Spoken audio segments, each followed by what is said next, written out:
शिवरात्रि तो आने ही वाली है। शिवरात्रि पर कौन कौन व्रत रहता है ये कमेंट करके जरूर बताएं। हेलो दोस्तों, मैं हूँ राधा, आप देख रहे हैं राधा की रसोई में कटी जी। मेरे चैनल में आप सभी का बहुत बहुत स्वागत है। मैं आपको शिवरात्रि पर बनाए या कोई से भी व्रत में बनाकर तैयार कर सकते हैं। जब भी आपका मीठा खाने का मन हो, ये आप मिठाई ज़रूर ट्राई करिए। बहुत ज़्यादा टेस्टी लगती है, खाने में तो अच्छी लगती है, देखने में भी काफ़ी अच्छी लगती है। तो ये देखिए, मैंने आज मूंगफली और तिल कलाकंद बनाकर ये तैयार किया है, जो बहुत ज़्यादा आसानी से तो बनता ही है। सबसे अच्छी बात, बहुत ही कम टाइम में बनाकर तैयार कर सकते हैं। तो ये देखिए, मैं आपको तोड़कर दिखा रही हूँ। मुंह में घुल जाने वाला ये कलाकंद मिनटों में ही तैयार हो जाता है। सबसे पहले इसको बनाने के लिए मैंने आधा कटोरी मूंगफली ली और इनको मैं हल्का सा ही रोस्टेड कर रही हूँ। तो मैं आपको बता दूँ, वैसे रोस्टेड की हुई ये रखी ही रहती हैं, तो मैंने इनको थोड़ा सा ही चलाया। इसके बाद ही मैंने ये तिल ले लिए। तो तिल भी आधा कटोरी से कम ही है और थोड़ा सा मैंने आधा कटोरी ही मूंगफली ली थी। तो मैं बहुत ज़्यादा क्वांटिटी में ये नहीं बना रही हूँ, आप अपने अकॉर्डिंग ही क्वांटिटी कम या ज़्यादा भी कर सकती हैं। अब ये देखिए, ये मैंने बहुत ज़्यादा इनको नहीं भून रही हूँ, इनका कलर चेंज नहीं करना है, हल्का सा ही इनको रोस्टेड किया। और ये देखिए, मूंगफली के छिलके निकलने लगे, या कह सकते हैं जो तिल हैं वो अच्छे से गर्म हो जाए। बहुत ज़्यादा इनको मैं नहीं भूनने वाली हूँ। तो चलिए फिर अब अगली प्रोसेस पूरी करते हैं। ये बर्फ़ी बनाने में जितनी ज़्यादा आसान है, खाने में बहुत ज़्यादा टेस्टी है। सबसे बड़ी बात तो ये होती है कि ये घर के ही सामान से बनकर तैयार हो जाती है। इनको मैंने मिक्सी के जार में ले लिया है। ये बहुत ज़्यादा गर्म नहीं है, अभी हल्का सा गर्म ही है बस। और इसके बाद ही हरी इलायची और मैंने चीनी ले ली है। तो चीनी मैंने उतनी ही ली है जितना तिल और मूंगफली है ना, उतना ही चीनी ली है। लेकिन बाद में मुझे लग रहा था थोड़ा सा कम मीठा रह गए थे, क्योंकि मैंने इसमें और भी चीज़ें ऐड की थी, इसीलिए। तो आप थोड़ी सी चीनी की क्वांटिटी ज़्यादा ही कर दें। मैंने बाद में थोड़ी सी चीनी ऐड की थी। और ये देखिए, 1 कप मैं दूध ले रही हूँ। दूध मैं थोड़ा सा इसीलिए ले रही हूँ क्योंकि ये सारी प्रोसेस झटपट हो जाए और आसानी से हो जाए। तो दूध की जगह आप चाहें तो शुगर सिरप भी बनाकर तैयार कर सकते थे। ज़्यादातर कई लोगों को शुगर सिरप बनाने में झंझट रहती है, इसीलिए मैं ये इंस्टेंट आपको मिठाई बताने वाली हूँ। बहुत ज़्यादा टेस्टी ये कलाकंद बन के तैयार होता है।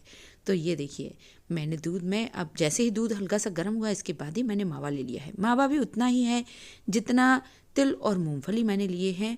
और मैं आपको बता दूं, ये मावा लेना ऑप्शनल है। अगर आप चाहें तो इसमें मिल्क पाउडर भी ऐड कर सकते हैं मावा की जगह, अगर आपके पास ना हो। ये मेरा घर का ही मावा है। या फिर आप मलाई भी ऐड कर सकते हैं। आधा कटोरी आप इसमें मलाई भी ऐड कर दें, बहुत ही अच्छा टेस्ट आएगा तब भी। और फिर तो आपको दूध भी ऐड करने की ज़रूरत नहीं पड़ेगी। अब इसके बाद ही मैंने उतना ही ये पनीर ले लिया है। पनीर से कह सकते हैं एक दानेदार, इसमें मतलब ये जो मिठाई बनती है वो दानेदार बन के तैयार होती है। तो मैंने आपको बताया है, ये बहुत ज़्यादा आसान तो है ही, घर के ही सामान से बन के तैयार होगी।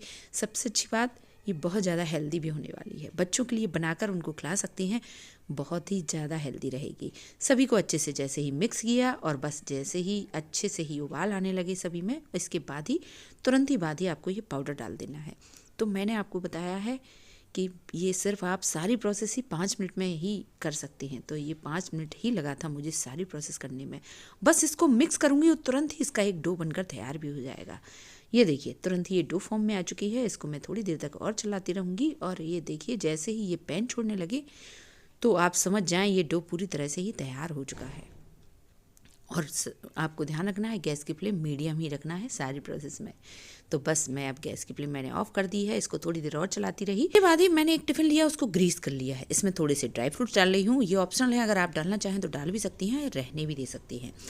अब कुछ नहीं करना है, इसको मैंने जो डो बना के तैयार किया है ना, उसको मैं डाल दूँगी इसी में ही, अच्छे से सेट होने के लिए। आप किसी भी प्लेट में या थाली में किसी में भी फैला सकते हैं, थोड़ा सा उसको ग्रीस ज़रूर कर लें। अब बस ये डो मैं डाल रही हूँ, इसको अच्छे से सेट कर, मतलब फैला दूँगी पहले। फिर इसके बाद ही मैं इसको कम से कम आधा 1 घंटे के लिए रहने दूँगी। ये देखिए, सारा डो मैंने इस तरह से इसमें डाल दिया है।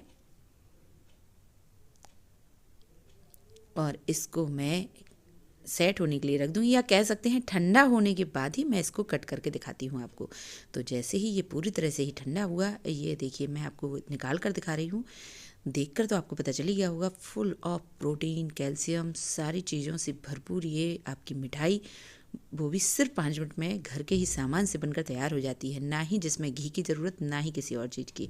हाँ, मैंने तो इसमें कह सकते हैं चीनी का यूज किया है। आप गुड़ से भी ये बनाकर तैयार कर सकते हैं। तो आप ये किसी के लिए भी बनाकर तैयार कर सकते हैं, बच्चे हों बड़े हों, सभी के लिए काफ़ी मज़ेदार होने वाली है। मतलब टेस्टी के साथ साथ काफ़ी हेल्दी होने वाली है। तो वैसे तो आप इसको बाहर तो आप 8 से 10 दिनों तक रख सकते हैं। अगर आप फ्रिज में रखते हैं तो कम से कम 20 से 25 दिनों तक ये मिठाई आपकी ख़राब नहीं होगी और खाने में तो कह सकते हैं मज़ा ही आ जाएगा। अब ये देखिए मैं तोड़ कर दिखा रही हूँ, तो तोड़ने से भी आपको पता चल ही गया होगा कितनी ज़्यादा सॉफ्ट मुंह में घुलने वाली ये मिठाई बनकर तैयार हुई है, जिसमें घी की भी ज़रूरत नहीं थी। अगर आपको ये रेसिपी थोड़ी सी भी यूजफुल लगती है तो प्लीज़ चैनल को लाइक, सब्सक्राइब और शेयर करना बिल्कुल ना भूलें। कोई सजेशन हो तो जरूर दें। इस शिवरात्रि इसको जरूर बनाएं। Thank you.